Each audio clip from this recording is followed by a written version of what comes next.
Le Hamas, c'est un acronyme arabe, El-Harakat el-Mukawama el-Islamiyye, qui veut dire le mouvement de la résistance islamique. Il a été fondé en 1987, au tout début de la première intifada palestinienne, par le cheikh Ahmed Yassine. Et en fait, c'est la branche palestinienne des frères musulmans. C'est un parti hybride, un parti double. Il y a un organe politique, un volet politique avec des députés, avec des maires, avec un réseau aussi d'associations sociales, des mosquées. Et puis de l'autre, il y a une branche clandestine, une branche armée qu'on appelle les brigades Ezed el-Qassam et qui mènent la vie dure à Israël.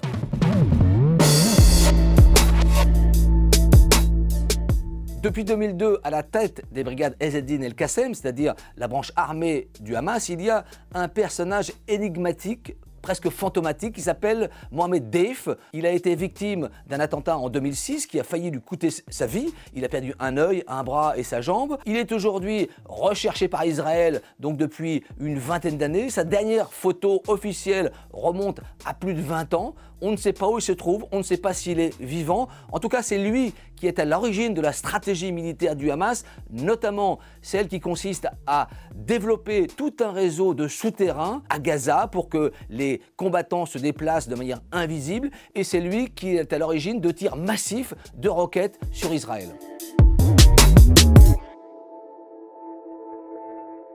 Pour le Hamas, c'est sans doute une façon de réveiller la cause palestinienne, puisque depuis plusieurs années, Israël était en train de normaliser ses relations avec plusieurs pays arabes, le Maroc, le Soudan, les accords d'Abraham avec Bahreïn et les Émirats arabes unis. Et en ce moment, depuis quelques mois, on parlait peut-être d'une normalisation avec l'Arabie saoudite. Et pour ça, pour le Hamas, c'était, j'allais dire, la ligne rouge, parce que sinon, la cause palestinienne aurait été complètement oubliée, complètement mis de côté. Et ça, le Hamas ne pouvait pas le supporter.